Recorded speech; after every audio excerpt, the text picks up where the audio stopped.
My guest today is AJ Rice, best-selling author and founder of Publius PR. We discuss his recent book, The Woking Dead, the Marxist cultural revolution in the West, and the devastating effects it's had on American life. AJ is a brash Philadelphian with an uncompromising opinion. This conversation is an hour worth of beautiful, blunt force trauma that only a mind like AJ's can deliver. Stay tuned.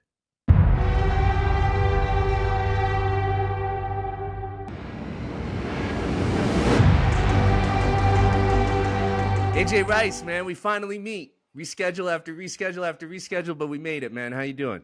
I'm here at last, brother. I'm very excited. There's a big opportunity for us and a big opportunity for you to interview the GOAT of conservative PR in the United States. So it's a pleasure to be here. I see you got the right basketball jersey on. That's right, my brother. Yes, Dream Team. Well, it's funny because we've had to reschedule so many times, and usually when I'm doing one of these conversations, I make it through the introduction and the first chapter of somebody's book. I get a general idea and then talk about it because it's impossible to read a book in 4 days. But because we've rescheduled so many times, I've pretty much read your entire book, which is right behind you, The Woking Dead. And boy, oh boy, man, is it ever a scathing criticism of the Biden administration. Can you talk about the book and what motivated you to write it? Sure. Not just the Biden administration, but really the culture, right? So politics is only, a little section of what people care about on a daily basis. Sometimes politics can follow you home. And with the modern left, that is by design. They want to follow you home. They want to get in all the nooks and crannies of your life. They used to scream about Republicans staying out of the bedroom. And for the most part, Republicans, especially in the era of Trump, have evolved to a place where there are bigger threats than what's going on in someone's bedroom, if that was a threat at all. I don't know what the Republicans cared about in the past there. I guess they were using their imagination. Because for the most part, whether you're a Democrat or a Republican, everyone's pretty boring in the bedroom. But the book isn't about that. It's about getting into our education system, our media, our entertainment, our sports. And what is it? What is wokeism? And who are the Woking Dead? Well, I'm having some fun with the Woking Dead, the zombie reference. I was a fan of The Walking Dead, which seems, I guess that show started in 1953, and it's still on the air. I think I was in fourth grade when it started, but apparently it's still going now. I think Rick just showed back up, and Michonne, and they're running around like Romeo and Juliet at the end of days. So look, there is a zombie apocalypse that was caused by a virus, and long before Elon Musk was calling this the woke mind virus, my book was out, and during the COVID lockdowns, you sort of survey the landscape and you look around and you say, you know what, there is another virus afoot here. There's another virus on the loose, not just in the United States, but throughout most of Western civilization, and in some ways beyond, because modern societies like Singapore and Japan, they're not immune to this, and what it really boils down to is control, systems of control, like rings on a tree. So it's not really about getting in just your wallet anymore, or your bedroom, like I was just referencing. It's more than that. It's getting in your children's lives, children's programming, children's doctor visits.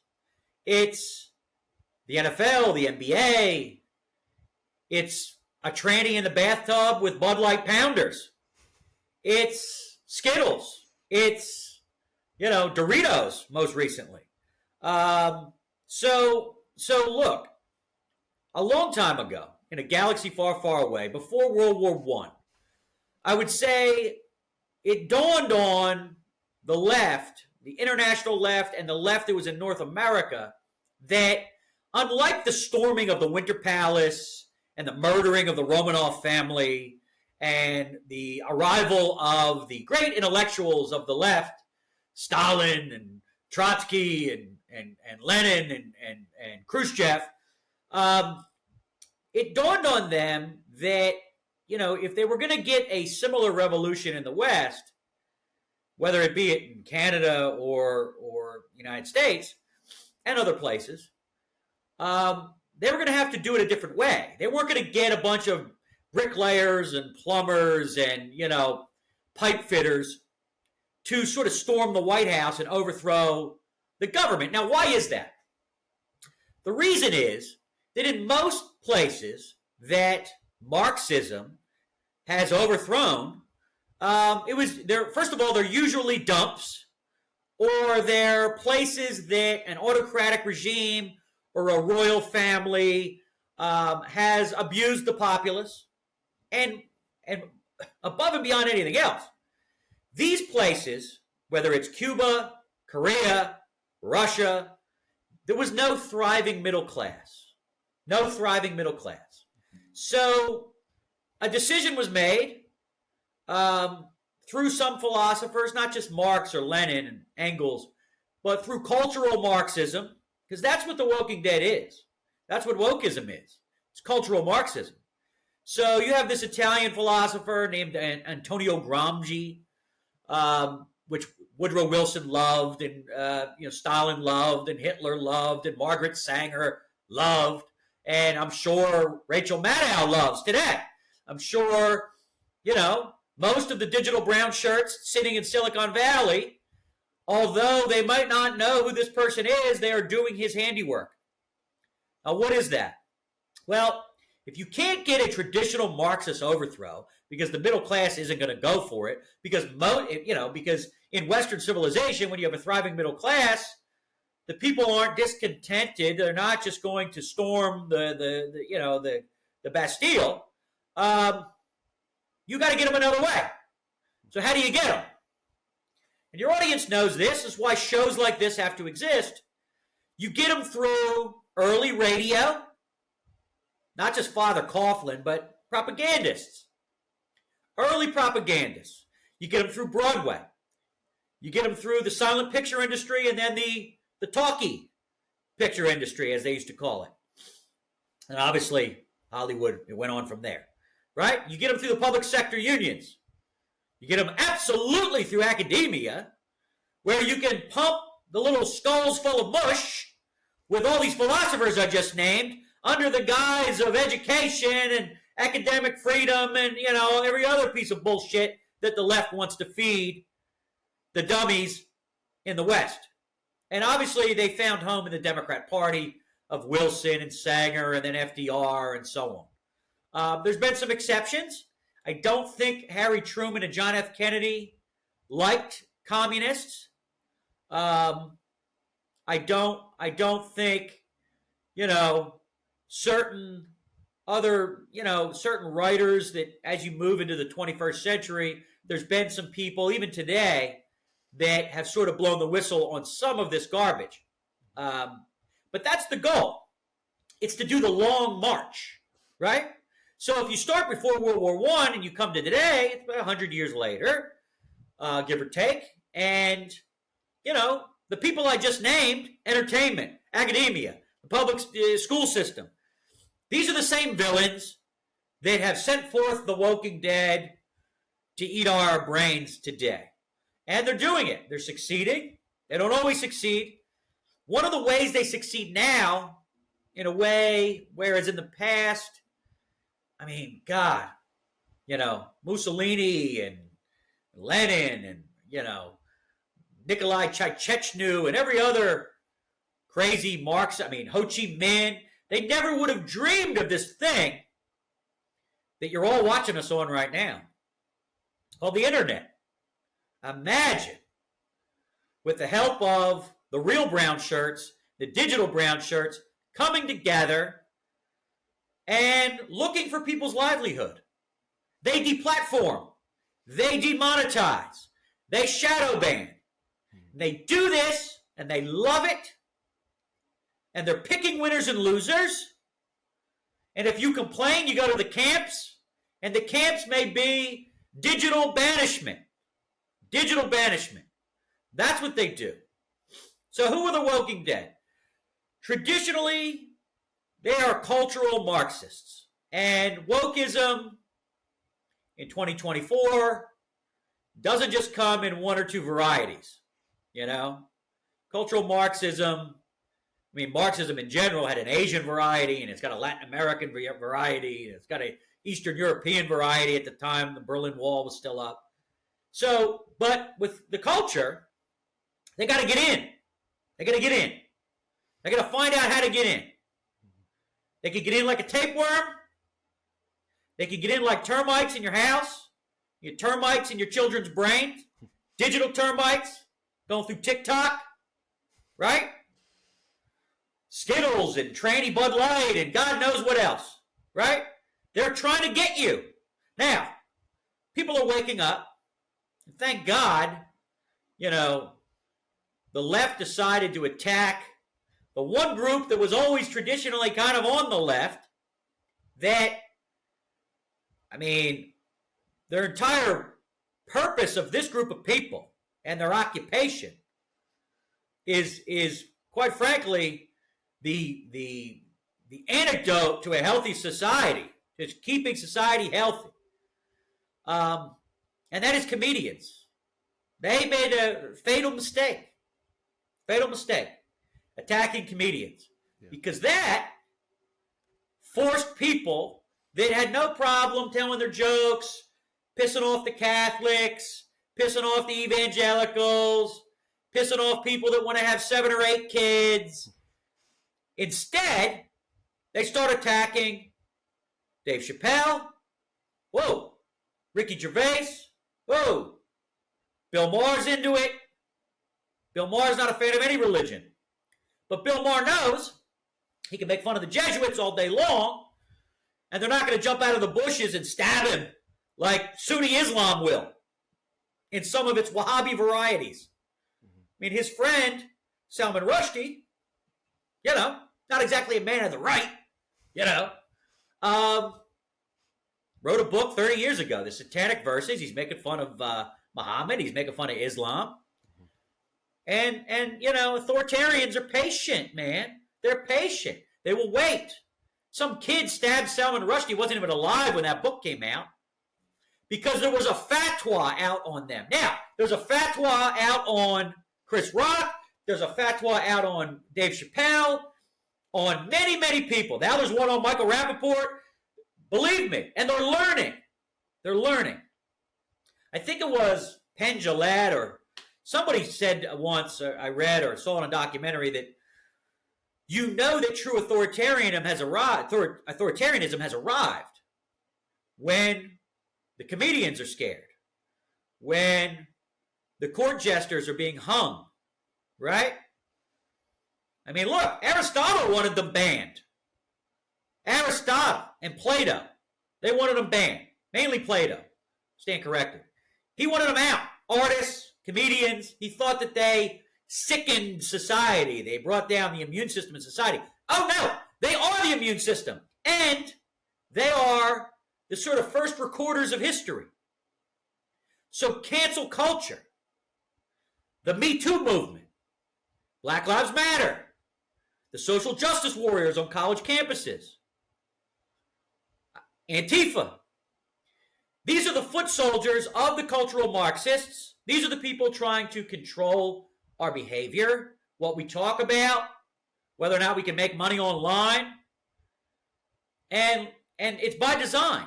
And they are fairly organized. But, you know, you go back in time, you look at Richard Pryor or George Carlin or Lenny Bruce or Joan Rivers or Don Rickles. I mean, they were harassing the positions of power in society. And that is their freaking job. Yes, the World Economic Forum should be made fun of. Are you freaking kidding me? Yes, Pfizer should be goofed on. Yes, Moderna should be goofed on. Yes, the reanimated corpse in the White House, the leader of the Walking Dead, shuffling about, you know, not knowing where the hell he is. And we now have it on the record. You know, told a U.S. attorney he didn't know when his son died, and you know. So look, they should be made fun of. They should be mocked. And some guys do it. You know, Shane Gillis and a lot of Rogan's guys do it. Theo Vaughn does it. Russell Brand does it. I mean, but in some ways, you know, there's not enough comedians doing it, but they're slowly realizing that they will get put up against the wall. I mean, I think Russell Brand at this point knows.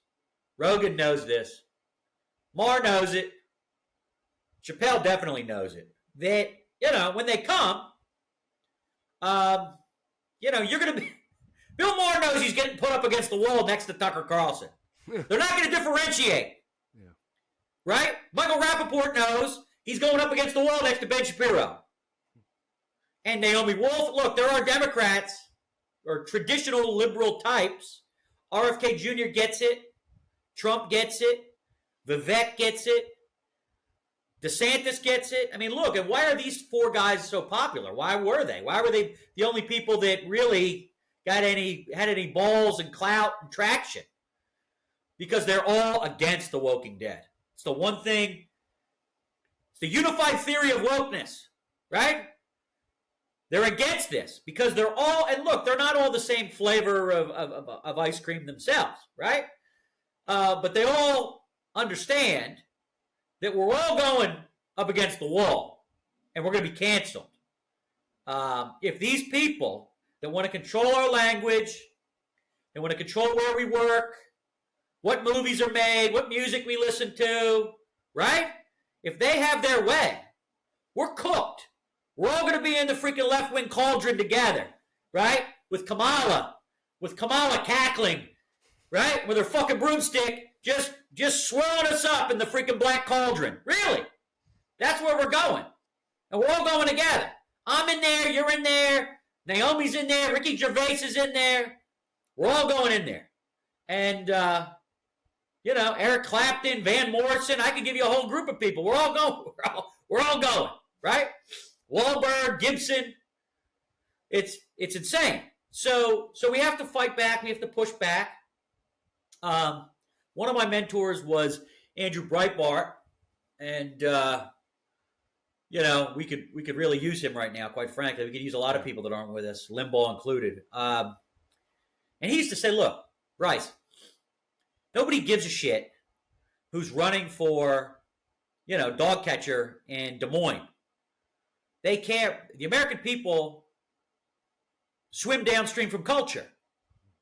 So if you're kneeling at an NFL game or you're, you know, siding with the communist Chinese like LeBron James did against the freaking Hong Kong protesters, or you're trying to remove your own child's genitalia like Dwayne Wade, I guess, is attempting, you know, that affects people. People see that. People see Buzz Lightyear with the gay character, right? So they see it. And you can have gay characters. But maybe, whether you're having sex with women or men, maybe you shouldn't do it in front of a kid. That's all. That's all. Is that the thin red freaking line at this point? It's insane to me. Right. So, and look, that's a whole nother section of The Woking Dead. And it will probably get its own book from me someday. The trans mafia, my God, just an army of Dr. Mengelas. Mm-hmm. And they really want to get a hold of your children. And it's not just RuPaul at drag brunch, okay? If you want to have drag brunch with a bunch of adults, you know, you guys can, you know, wagon train each other and do whatever the hell else you want to do. You could reenact the movie The Human Centipede. You can do whatever you want. But keep the kids out of it. Right? That's my point. So I'm not like a libertine guy. I represent the wing of conservatism that is Joe Pesci conservatism. Okay? That's what I represent. And, you know, I'm not uptight. My wife's not. We have fun. We'll trash talk you. You know? I'll watch everything from Andrew Dice Clay to you know, Downton Abbey. I got a palate. I got everything in between, right? I could do a little Downton Abbey here or there, you know, and then I got to put Goodfellas on afterwards to get the Downton Abbey out of my gray matter. But look, you gotta have some fun with this, right? I mean, they have forced. I mean, look, Greg Gutfeld, this guy, I mean, he's not a traditional comedian. He's not. He's a cultural observer. Andrew Breitbart, Tucker Carlson. You know, they didn't train to do this like Roseanne Barr and Russell Brand and Bill Maher and Rogan and Chappelle and some of these other guys. But you've got their attention, Louis C.K. You've got their attention because there were people that were canceled by the freaking Pink Pussy Hat Brigade, the Me Too, phony Me Too movement. Madonna's out front the White House talking about blowing up the White House. Now, Liz Cheney don't care about that. Little hairless, the hairless pet, Adam Kinzinger, the hairless pet, he don't care about that, right? Adam Schiff, pencil neck, he don't care about that. Ashley Judd screaming, Donald Trump is a rapist, you know. No, they don't care about that. They care about what Jeremy Piven's doing. They care about what Louis C.K.'s doing in a room alone with Sarah Silverman. Sarah don't even care. Right. And these same people, the people that protected the Obamas, the Clintons, that love the World Economic Forum, they love, you know, when they get their Windows update from the fake meat man. These are the people that for decades protected Harvey Weinstein, Jeffrey Epstein, Matt Lauer. Matt Lauer had like a trap door. Matt Lauer had like a button under his desk. I mean, I told my wife I want one of these installed. He had like a freaking trap door button, like Jabba's palace, right? Was that thing with the Rancor down there? The freaking right, Master Luke, you're standing on the right. So, but he had this for like the women at the Today Show. Yeah. Don't tell me Katie Couric didn't know about the trap door and the button that locks the door from the desk. Are you kidding me? No, they all knew. I mean, what's Matt Lauer doing? Yeah. You know, put the lotion in the basket. Yeah. What's he doing? Is he making lampshades out of these women? You know. So, but there were some people, Aziz Ansari and Kevin Spacey, that it appears, Piven, absolutely, you know, they got hit with friendly fire. Yeah. And that's what the left does, doesn't it? They ignore the Antichrist right in front of their face, like Epstein. Right? Takes Frank Sinatra or Woody Allen's child, who I'm not sure, you know, I mean, I don't know what him and his mother have tarred and feathered their own, you know, Woody. And I've defended Woody, and that's in the book. And I continue to. You know, I mean, certain artists, they're weird guys. I mean, Larry David's a weird guy. Woody, you know, I mean, come on. You know, I mean, it's a whole thing. Roman Polanski, I mean, on and on. I mean, some of these people are weird guys. But, you know, sometimes you get high art from weird people. I don't care whether it's, you know, Van Gogh or Woody Allen. That's what you get, you know. So look, we have to push back on these people. You have to mock them. You have to hang a joke. I mean, that's what Limbaugh used to say, right? Don't, you know, I mean, you can be brilliant. I mean, what do we need more of? Do I need more Charles Krauthammers? Or do I need more Greg Gutfelds? In the war that I'm in now, I need George Carlin and Richard Pryor right now way more than I need William F. Buckley Jr., who I love. Right. Fine. I got it. You know, there's all kinds of brilliant people of the past we'd love to dig up. But I think, you know, Charlie Kirk's crew, they make fun of the Democrats pretty good. I mean, Biden, you know, I mean, it's a weird thing. I mean, most of the late night hosts in the United States, these are all doughy Gen X dorks that, you know, probably didn't get laid in high school. They're all around the same age. They're all telling the same freaking joke every night. Some are worse than others. But It's lazy. It's lazy comedy. This is why people go looking for Rogan and they go looking for Maher and they go looking for Gutfeld and others. Mm-hmm. Adam Carolla, Tucker. They go, because these are company men. They're company men. Mm-hmm. They put on a jersey. They put on a jersey, not like the jersey you're wearing. They're wearing, some of them. Jimmy Kimmel works for Disney. Right. And Disney needs business in China. So you're not going to see China jokes from Jimmy Kimmel because of Disney and Marvel and Star Wars and ESPN, which is owned by Disney. So you're not going to get tons of China jokes. China's filling camps with people. Yeah. No, but you're going to get 1,000 jokes about Katie Britt in her kitchen.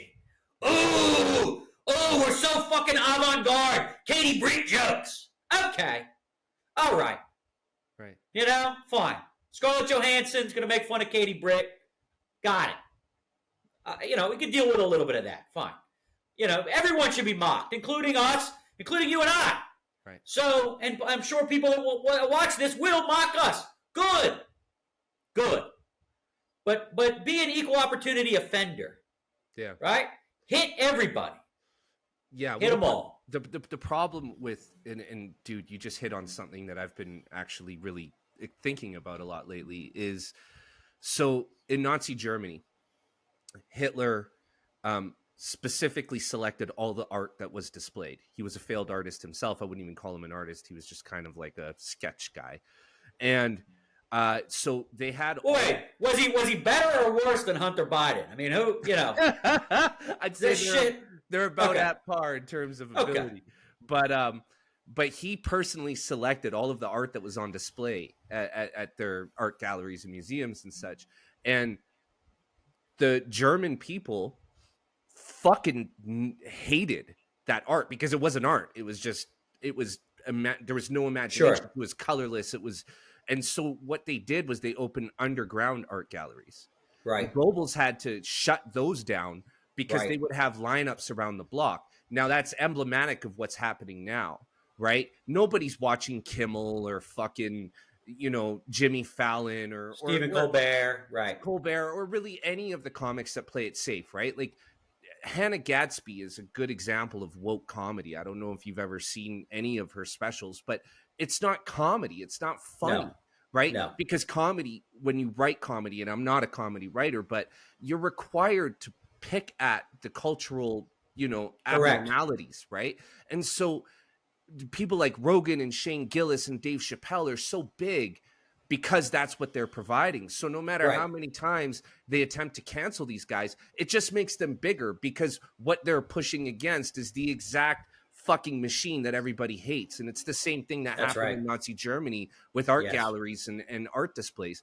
People kept going to the underground art galleries, regardless of whether it was going to land them in a concentration camp, because people need art, but they don't want state-produced art. It's fucking garbage. It sucks. Right. So anyways, that's my piece. No, you're right. And Hitler produced it, and Mussolini produced it, and Franco in Spain produced it. And certain pieces Hitler was obsessed with. He wasn't just looking for the Ark of the Covenant. He was obsessed with certain pieces. Certain pieces made their way to Eagle's Nest. Like he had stuff in his bunker. Yeah. And if your audience has seen that movie Monuments Men, they were hunting down artwork that the SS was trying to either confiscate, to burn, or confiscate to put in, some rich German's, private collection. But specifically, this is interesting. So when the Luftwaffe, which was the Nazi Air Force, was new, I think this is before the invasion of Poland. Mm-hmm. You have the Spanish Civil War going on, where you have the fascists really fighting the communists, and it's romanticized by Hemingway and For Whom the Bell Tolls, and fine. And a lot of writers went to Spain. I think Orwell went to Spain. I mean, a lot of people went to Spain, and they fought on the side of the leftists versus Franco's guys. And fine, artists tend to be that way in certain times. I mean, you basically had, socialists versus national socialists. So different shades of totalitarianism going after each other. Right. Hitler asked Franco, and I'm going to give you the sort of Cliff Notes version of this. Hitler, I believe, asked Franco whether they could test out the Air Force's bombing raids on a town in Spain. Yeah. And Hermann Goering, who was in charge of the Luftwaffe, the Nazi Air Force, they selected a town called Guernica. Now, Picasso's from this town. Picasso's painted Guernica, and you could go Google it now, and it's a well-known Picasso painting to the point where you can buy a print of it at freaking IKEA. But most people see it, and they don't know what it is. It just looks, like a nutty Picasso image. But it was Picasso's painting of what Guernica looked like as the Luftwaffe was bombing it. If you look at it, there's an eyeball in the sky with teeth coming out of it. That's the Nazi Air Force. And then, what looks like some sort of beings being lit up, being carpet bombed, shapes and smoke and what appears to be flames. And Hitler was obsessed with finding that painting. Because that painting became, a fuck you to Hitler, right? Like Thomas Paine, right? Thomas Paine's The Crisis became a cue to the British. And look, there's a section of The Walking Dead called Searching for Comedy in the Marxist World. And I wrote that because during the time, and I'm sure it's still going on, you're talking about underground art galleries in Nazi-occupied Europe. So during the time of Hugo Chavez and Maduro in Venezuela, there are underground comedy clubs going on right now. The secret police try to come in constantly and bust them up because there are comedians in there making fun of the regime. Or the regime's policies. So, does this sound familiar? This is why you don't see Louis C.K. right now, right, to some degree. This is why Chappelle had some lunatic jump on stage in Los Angeles at the LA Bowl and try to stab him. Yeah. So look, and it's not just comedians. It's giving out Brett Kavanaugh's home address online. It's giving out Tucker Carlson's home address and, anyone else that they want to publicly dox and try to shadow ban and humiliate and pretty much scare you into submission. Yeah. So look, if you're Chappelle or you're Rogan, you've got a lot of power. But if you're a young comedian trying to come up tomorrow, what are you going to do? What are you going to do? Look, I watched the Cat Williams crazy interview with Shannon Sharp. And for the people that don't know, Cat Williams is a wild, midget, African-American stand-up comic that doesn't give a bleep and doesn't sort of play the game. Is some of the stuff he's saying crazy sounding? Sure. Does some of it feel like there's DNA of truth in a lot of it? Sure. Yeah. But if you look at Kevin Hart, who, he's from Philadelphia. I get a kick out of him. He's funny most of the time. He's in everything, though. And you get a guy like Cat Williams where they kind of came up together around the same time, around the same age. They've got the same demo. Cat Williams' point is, you could go against the system, the Hollywood system, the World Economic Forum system, or you could be a dissident. Right. So is Cat Williams, does he sound, some of the stuff sound kind of nutty? Yeah. But look, it's obvious that Kevin Hart has done whatever the hell he's had to do to not be a dissident and to play the game. right? And certain people have been able to pull that off and other people have not. Right. Obviously, a guy like RFK Jr. is not going to play the game. Trump doesn't play the game. Cat Williams don't play the game. Clint Eastwood has never really played the game. So there are people that don't, and that's good. That's good. We need more of those because those people, they're like the white blood. How do those people make it by the cultural gatekeepers? I mean, they're the white blood cells of society. I mean, they're our freaking immune system. I mean, sometimes you have to be big enough to withstand the nuclear blast to the face that the left is going to give you.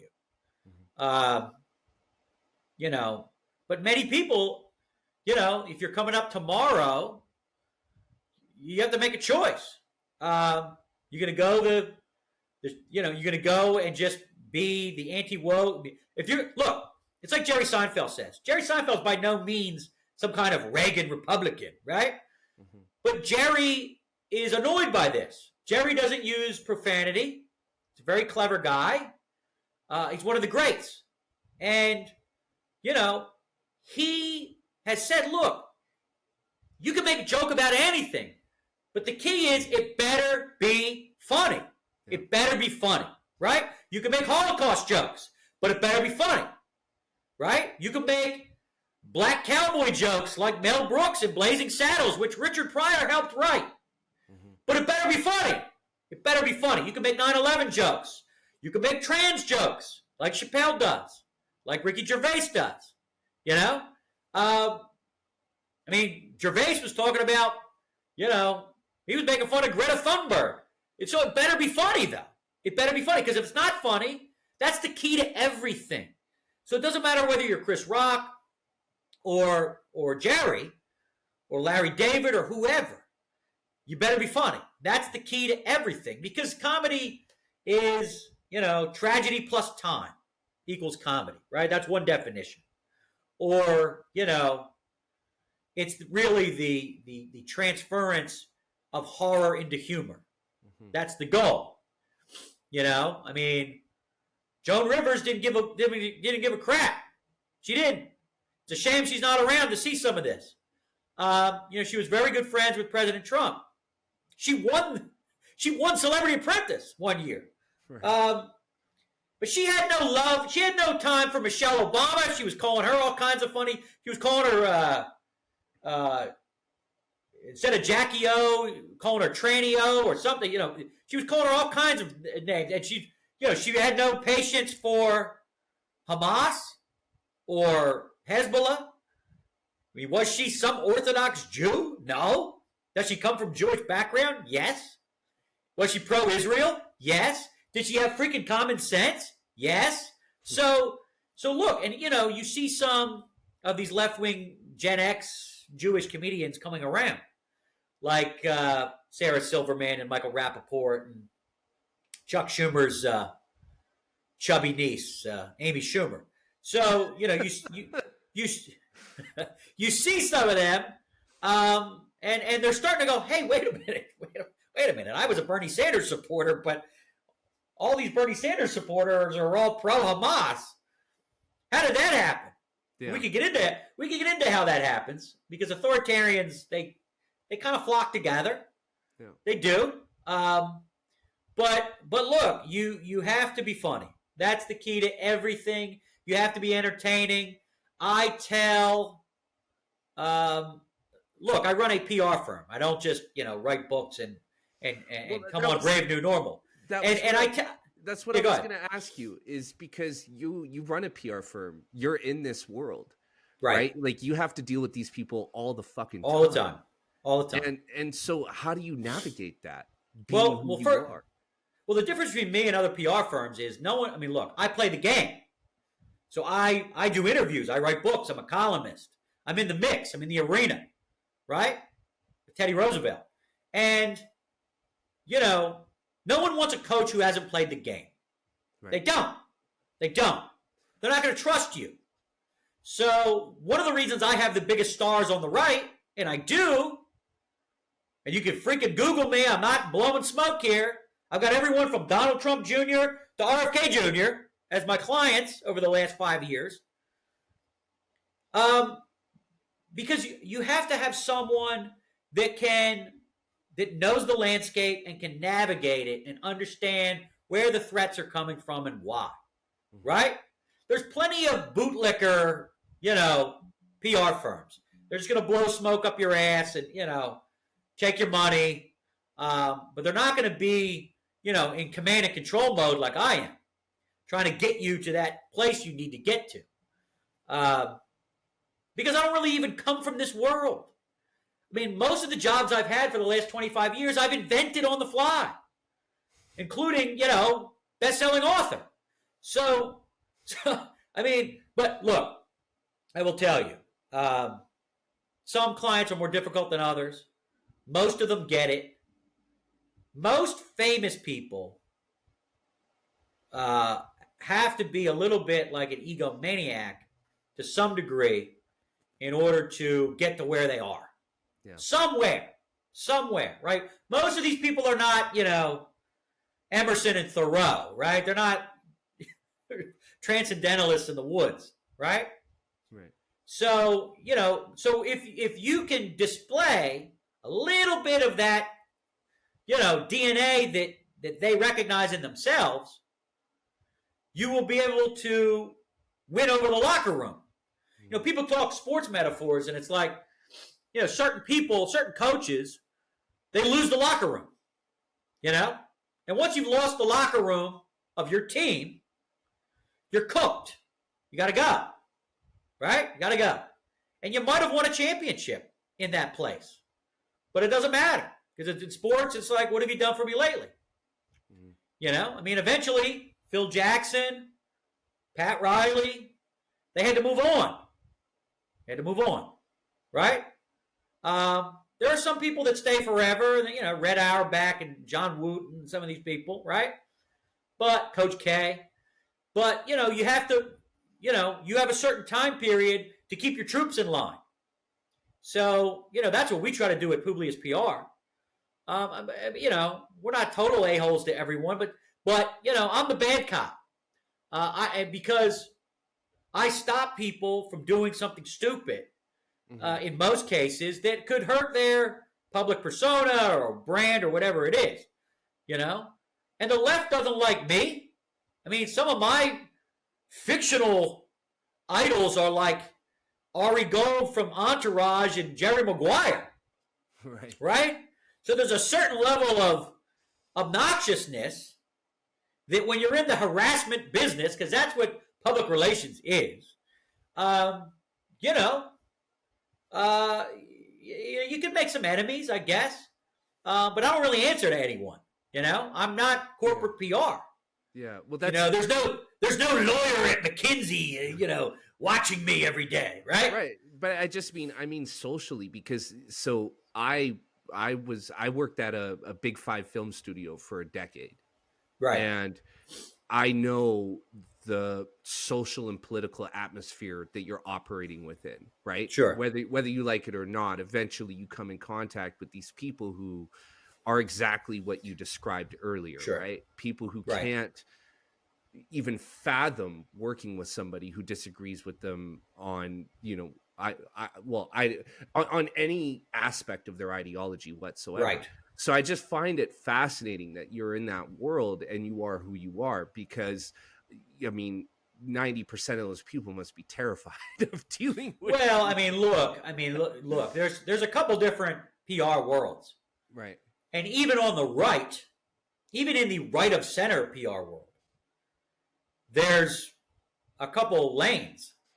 Now, there didn't used to be, right?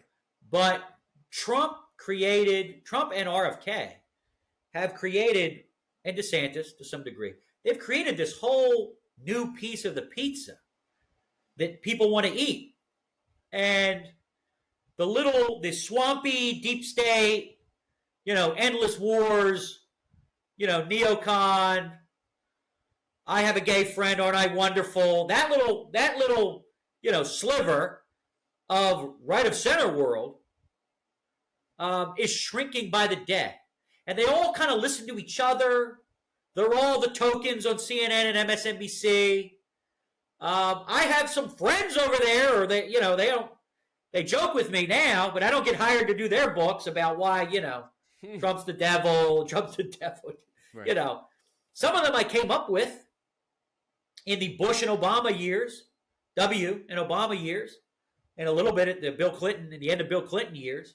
But they're, they are sort of all just sort of talking to each other, going to each other's galas. And look, CPAC happened in Washington, D.C. a couple of weeks ago, or it happened earlier this year. And while it was happening, the Adam Kinzinger Weekly Standard National Review wing of conservatism, whatever the hell that is, they were holding a conference in D.C. the same weekend. And if you look at it, it's just like, John Bolton's there, like all the people that wrote the anti-Trump books, right? What's her name? All the people that spoke out during the very perfect phone call, the Vindmans, like the Fiona Hill, right? So some of these, they held a convention to celebrate themselves. Right. And they charged $45 a head. It's funny, I was working CPAC because I had, Tulsi Gabbard at CPAC. I had Monica Crowley at CPAC. I had, Bannon's crew. I had Naomi Wolf at CPAC. I had, Chadwick Moore and many, many people that you'll know from the sort of MAGA RFK Jr. axis. And, I would come home and put on C-SPAN, and they're running this Kinzinger convention, which no one knew existed. It was called Principles First or something. Anyway, the point is, it was just a big, Mitt Romney in his magical Mormon underwear circle jerk. That's what it was. All right? Get the magical underwear, get the Mormon Tabernacle Choir singing, right? And you got Fiona Hill and Vindman and Kinzinger and Liz Cheney. It's just ridiculous. It's ridiculous.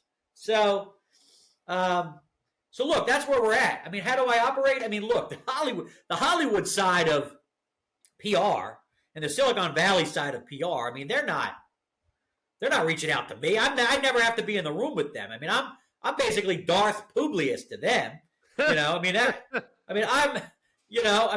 Forget it. Now, there are some outward, fairly explicit outward sort of conservative actors and people out there. The John Voights and the Kelsey Grammers and Nick Searcy, who was on Justified, and it's a character actor. I mean, they're out there, and I communicate with all of them. Gary Sinise, Gary doesn't get too political; it's more for the troops. Mark Wahlberg. I mean, and then there's some Catholic guys that you just know, because Gibson's got them, and Schwarzenegger does. You can say what you want about Schwarzenegger, but Schwarzenegger, would you take Schwarzenegger over Gavin Newsom, California? I would. I'm not the purity test guy. I'm not. If I was the purity test guy, I wouldn't be able to do Vivek, and work with Vivek and work with RFK and work, because there's nobility in most of these people. They love the country. They might fix it differently, but I'm not going to apply purity tests like that. I only apply a purity test when it's obvious that you hate your own voters, or it's obvious that you hate your own people. Yeah. I mean, why wasn't RFK Jr. given Secret Service protection? Mm-hmm. Let me think about this for a second. RFK Jr. applied for Secret Service protection. Biden has to sign off on this. Biden sits in the Oval Office with a bust over his decrepit left shoulder of RFK Jr.'s father, who was the Attorney General of the United States. RFK Jr. Okay. Robert F. Kennedy Jr. Kennedy. Now, I don't know whether there's a history of Kennedys being shot at, but I think there is. I think there is. Yeah. I think there is. So why the hell wasn't RFK Jr. provided Secret Service protection? Huh? I mean, I don't need to be Bannon or Jones or Tucker or Russell Brand. I mean, I don't need to be any of these people to say to myself, huh, that's interesting. Okay. Maybe some Kennedy in some time period was shot by someone, I guess, maybe shot by the Secret Service protection. but my point is, these are the types of things that I think regular people that aren't, on InfoWars every day, they say to themselves, huh, well, what the hell's that? Yeah. What is that? Right? Why is the FBI raiding Melania Trump's underwear drawer? Yeah. Why? Why are you doing this? Peter Navarro, who's a client of ours, being put in jail.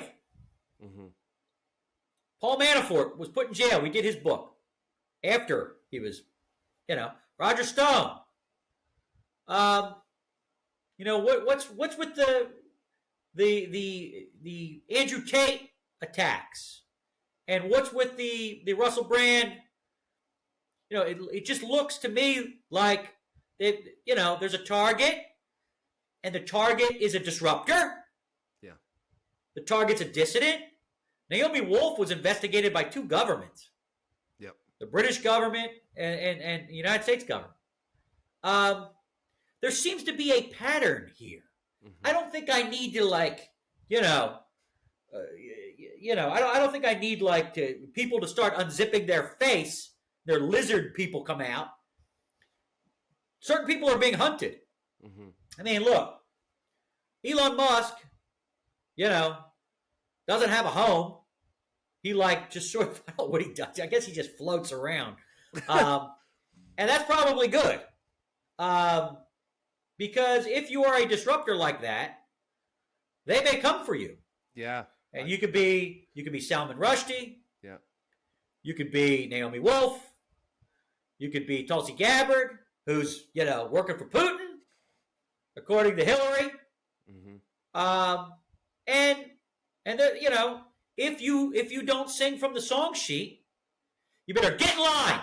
Get in line like the Bush family. You get in line like the McCain family. You get in line like the magical underwear Romney family. And if you don't get in line, you're going to the camps. Yeah. If not the physical ones, but the digital ones.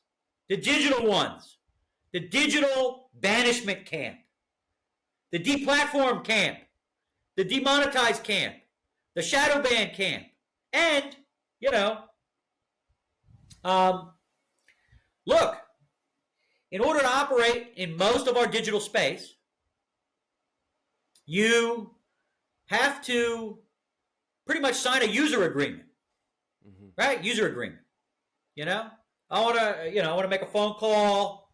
My phone, and there's an iOS update. I don't read any of that. I read none of it. For all I know, I'm giving away a kidney. I don't know. Yes, I agree. Oh, I got to call Monica Crowley. I got to call Naomi Wolf. I got to call Laura Ingraham. Whoever the hell it is. I got to call Mom. It's Mother's Day. Right. Whoever the hell it is. Right? I got to call my friend in Canada with the Jordan jersey on. So, and we just sign off on it. Yeah. It's a user agreement. And when you look at wokeism and the Woking Dead, some of the tactics, some of the things that they try to get us to sign up on, like DEI and ESG, diversity, equity, inclusion, environmental, social governance, these are user agreements. These are a user agreement to be an American. These are a user agreement to be an Australian. It's a user agreement to be a Canadian. It's a user agreement. Yeah. And it's modeled on the Chinese social credit system. Oh, wait a minute. Rice told a midget joke. Rice told a tranny in the bathtub joke. And slowly, my score is going down. slowly, Yeah. for being a upstanding New World Order, citizen. Quadruple vax, triple boosted, puffer fish, Woking Dead, in the bathtub with Dylan Mulvaney. So that's where we are, homie. That is where we are. And we just have to keep goofing on it and fighting back where we can. Dude, yeah. I mean, oh, man, you brought so many things to the surface, throughout this monologue that I'm absolutely loving, that I want to pick apart and ask you about. So I guess we're running out of time here. So I want to ask you about the follow-up to your book, The Woking Dead. And for people out there, if you love the way AJ talks, read The Woking Dead, because it reads the way AJ talks. I personally I laughed out loud a number of times. I sat down with it for the last few weeks and was just kind of like going through it chapter by chapter, and it was just absolutely fucking entertaining and on the nose. Your observations on a lot of things are absolutely correct. So can you talk about the follow-up to the book? Sure. What you're covering and when we can expect it? Yeah, so look, The Woking Dead is volume 1. I don't know whether I'm gonna write the anti-woke Harry Potter series here, but I will say that it will probably at least be a trilogy. And look, I model some of what I do on music, on musical albums, on film. There's a lot of sports. There's a lot of that in the book. This, if you open the book, you'll see before the book begins, you get a taste of Vincent Price's introduction monologue from Michael Jackson's Thriller. So this is kind of like my Thriller album, where you're fighting this sort of zombie, woke, left-wing apocalypse.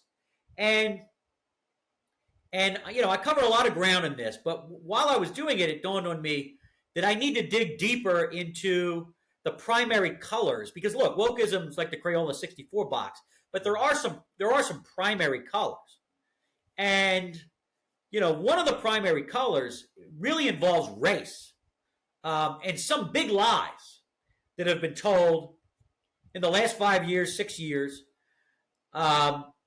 George Floyd being, the patron saint of fentanyl, and what that triggered, and what it still triggers, and what was allowed to happen, right? Because they didn't just go after Confederate generals, right? They went after Churchill and Lincoln, and they went after everyone. Yeah. Because it wasn't just going to end with Lee and Stonewall Jackson. They went after Grant, Teddy Roosevelt, Christopher Columbus, the Queen Elizabeth when she died. So the next book will be a defense of Western civilization through the prism of some of this, really racial animosity that has been thrown about, casually done in academia, in the media, some of the big lies, including, might I say, the very fine people.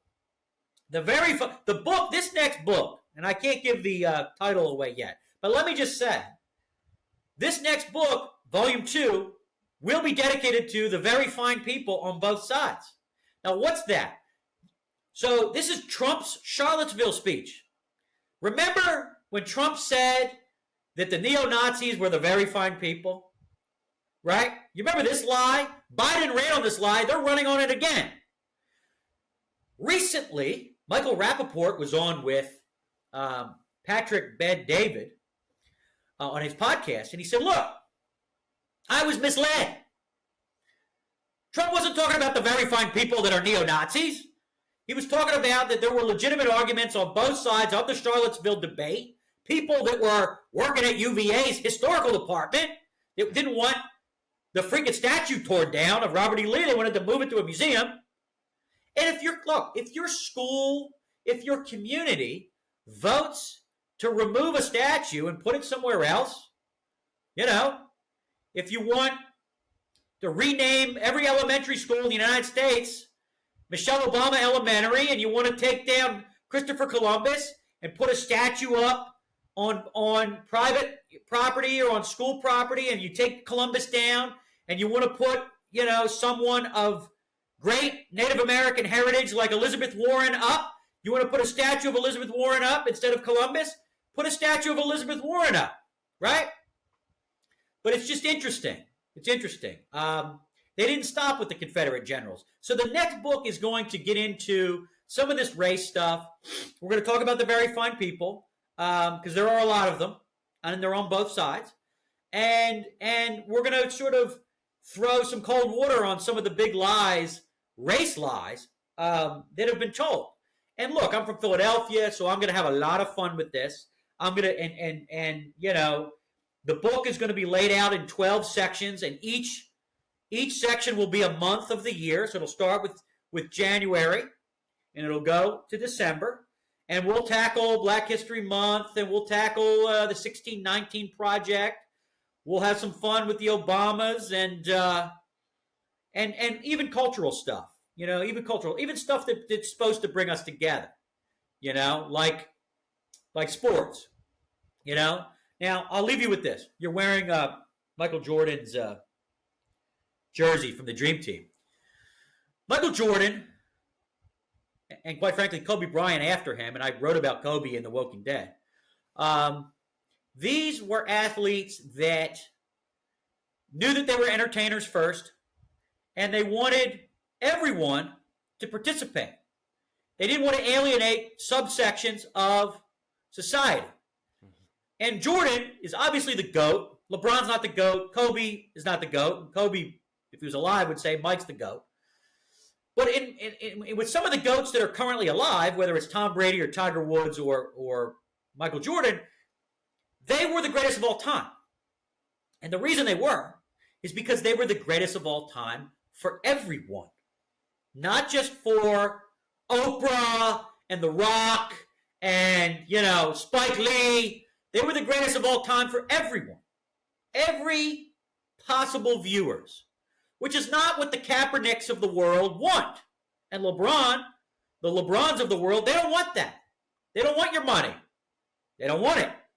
So, if you are going to be the GOAT, you are going to be the greatest of all time, you have to think big. You have to think about, you have to take the long view of history. Michael Jordan comes along.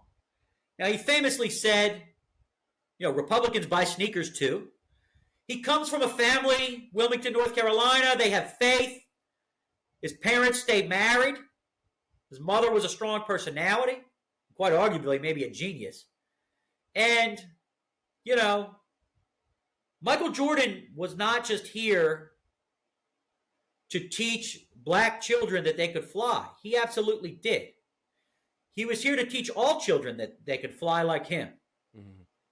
And that is why Michael Jordan, among others, and I talk about a lot of them in the book, are one of the people that truly brought racial harmony. Mm-hmm. Because he wanted all children to learn to fly like he did. And that it was possible. So I'll just leave you with that on a positive note. We need to bring racial harmony to all the very fine people on both sides. And that's what we'll try to do in the next book. Should be out in July of 2024. That is a beautiful way to end it. And AJ, I got to have you back after that book comes out. I'm going to read this. Absolutely. And dude, I love you, man. I really do. Like, I love listening Appreciate to you. it. You're a fucking blunt force trauma Philadelphian through and through. I love it, man. Thank you. AJ, before we go, can you tell everybody where they can find you? Yeah, look, if you are someone that wants to get out there in the media and you have a book or you have a passion or you have an organization that's being canceled and you're trying to get media that is friendly, you can go to PubliusPR.com and you can find Publius PR on Instagram and Twitter or X and everywhere else. The Walking Dead can be bought Amazon Canada, Amazon United States, Barnes & Noble, Books A Million, Target, Walmart. It's distributed by Simon & Schuster. My publisher, who is the same publisher as Miranda Devine and Dan Bongino, Kaylee McEnany, Tyrus, who's on with Gutfeld every night, is Post Hill Press. They are fearless. And look, we help people get book deals, and we do PR for people. So AJ Rice, I can be found in most places. You know, just look for the mushroom cloud, and I'll probably be there with a pot of gold at the end of the Irish rainbow. I'm an Irish Catholic Philadelphian, which I'm sure everyone listening could tell throughout this interview. But look, you're a patriot. Keep fighting. You know, you have an audience of patriots, I'm sure, and I look forward to returning in the future. Dude, AJ, anytime, man. You just let me know when you're ready, and we'll rock. All right, brother. Let's do it. Thanks, man. Thank you.